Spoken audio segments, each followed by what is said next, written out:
it's Emma. Hello, nice to see you. Right, so I'm going to start working on creating my cover, and the way that this cover works is like this. I've got an example here of how these screw posts work. So it's basically a cover, and then there is a bit in the middle, this bit here, where you put the contents. So this bit here is separate. You can see that hopefully you can see there's some rivets in here that go through to the other side, and that holds that in. So it's actually a pretty simple way of creating an album. So I'm going to be recreating something very similar to this. And I'm also going to be designing the front cover of my album. I haven't really decided what it exactly is going to look like, but what I want to do is use this frame, which was in the history kit, and put Week in the Life inside it like this, just to give it a little bit more texture. And yeah, so this bit I'm not quite sure about. So what I'm going to do with this video is, as I work this out, I'm going to do it in Affinity Publisher and Designer, which is an alternative to Adobe InDesign and Illustrator, but without the ridiculous subscription fee. So let's just get going. So firstly, what I'm doing here is figuring out how big my cover and spine need to be. I'm very visual. I literally have to see it. Otherwise I make too many mistakes. I've learned from experience. I'm just now measuring how wide my album is so that I know how wide the spine needs to be.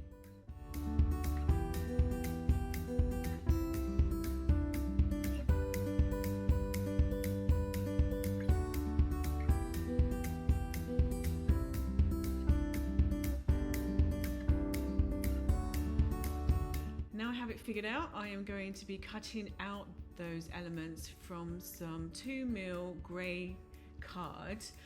In retrospect, I would not have used this. I think in future I'll use mount board because it was quite fibrous and you could see it through the album cover when it's finally finished. Not badly, but I don't think I'll use it again. And now what I'm doing is just making sure that I can actually fit the cover and the spine onto one piece of A4, because that is the size of my sticker paper that I'm going to use. This is Affinity Publisher, and I'm creating grey squares to be exactly the same size as my front cover and my spine. I want to make sure I get the design exactly right, and these little extra bits which are coloured green, they are like the crease spaces, so I just want to make sure that I don't put anything on those so that it doesn't fall off the side.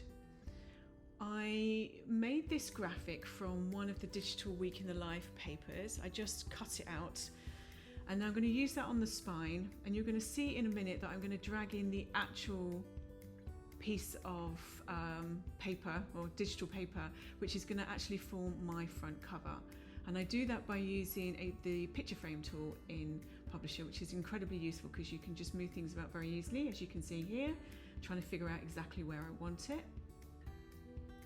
Then I'm using a digital version of the frame that we saw before to see if I feel that proportionally it does work well. And I feel that I like that, so I decided to go ahead and I print that page out on paper, just so that I can now figure out what I'm going to put inside the frame. And you can see I go backwards and forwards with very many different designs before kind of settling on the one that I feel works best for me.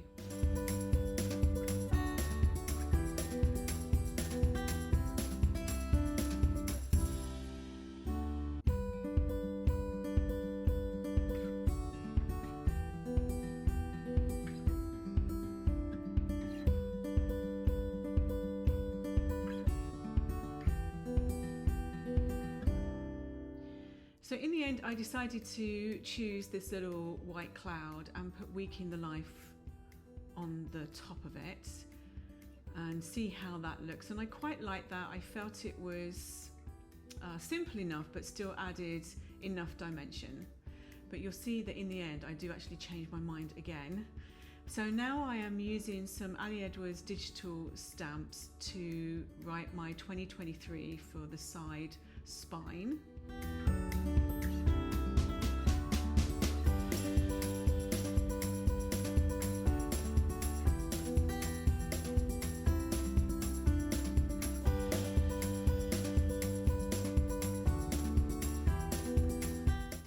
Although I really liked how it looked, I kind of felt it just needed a little bit more fun to it. It was all looking a bit black and white. So I just duplicated all of those numbers and then recolored them in the same colors from the Week in the Life 23 collection. And you'll see I'll go through a few color changes here before I decide on the one that I like. And then I just group them all back together and resize them and put them back on my spine.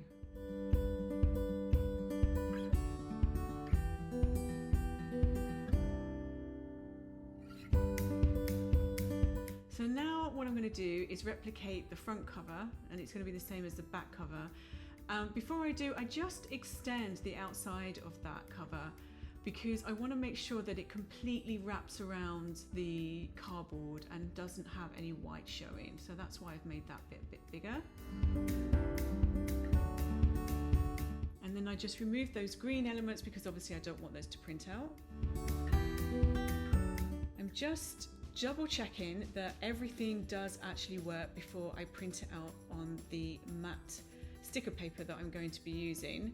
And this turned out to be quite a useful exercise because I realized that once I had temporarily adhesives stuck these down, that the spine wasn't quite in the right place. So I just knew then that I needed to pay more attention to that when I actually do it for the actual cover with the sticker paper.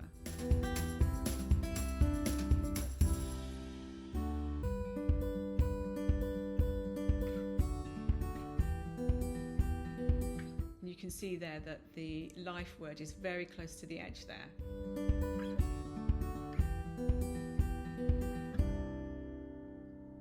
But overall, I think it looks pretty good and I'm very happy with it.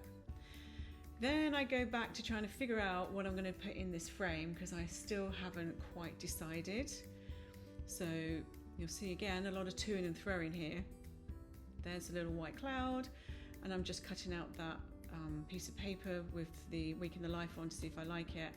And then I noticed I had that little yellow cloud and I thought, oh, I wonder if that will work better.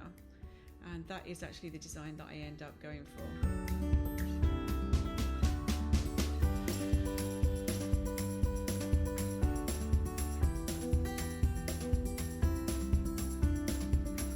So now I have printed out the cover on matte vinyl sticker paper and I'm just trimming off the excess that I don't need.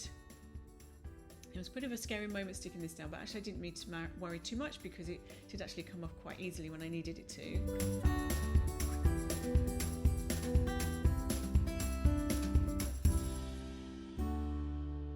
See there the fibre that I was referring to before, which was a little bit annoying because it did cause a few bumps, but I know for next time.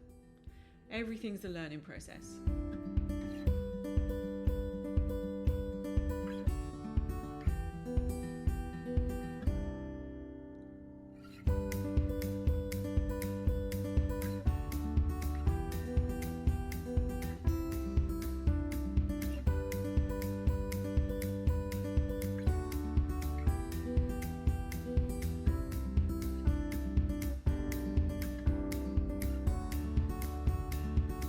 So this little tool here, I don't know the exact name of it, but it's basically to measure your corners so that you have the right amount of overlap when you are folding over the cover. I just made it myself by watching some YouTube video. You can buy them, but I just made mine out of cardboard, and it just makes sure that when you do fold over your sticker paper or fabric, if you were using that, it's exactly the right angle and size, so your corners are very, very neat.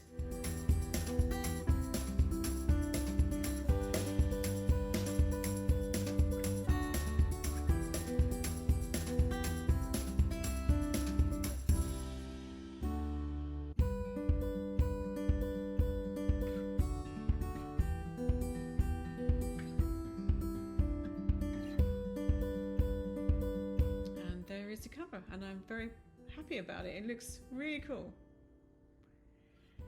So I've got some, I think it's like 200 gram, just plain white card that I'm just going to use to just line the inside.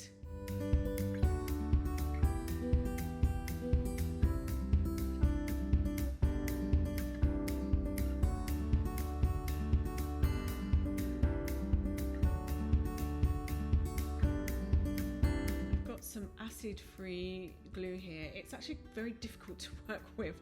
It's very hard to spread, but it never leaves any kind of mark or bleed through, so I continue to use it for that reason, and because I've got a lot of it, as you can see. And here I'm just making sure that the paper goes right into those creases, so that when the album is fully made, those creases will be in exactly the right place and won't pull on the paper. And then just sticking them down with just some plain old masking tape. So I cut out the week in the life on my silhouette from black vinyl, and I'm just going to add that on top of the paper. Just one little tip is just make sure that your transfer tape is not too sticky, because otherwise you could end up ripping the paper that you're putting it on.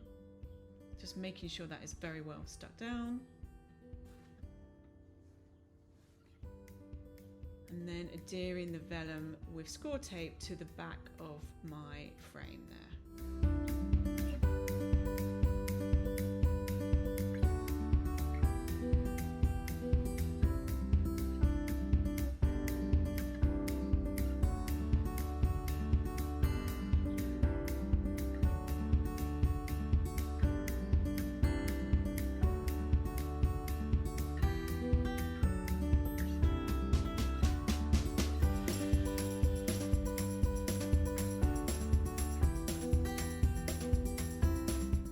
Then these are the remaining stickers that came, little puffy stickers that came in the mini kit. So I'm just randomly placing these around the week in the life cloud. I think they look really cute.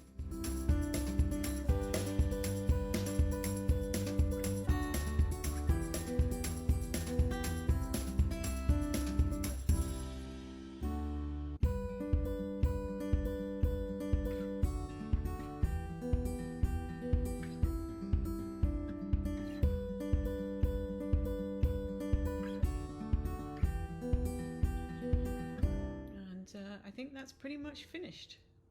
So thank you so much for joining me on my journey, making my first ever week in the life. I've really enjoyed making these videos, and I hope that you've enjoyed watching them. I hope to make some more process videos and how-to soon, so please subscribe.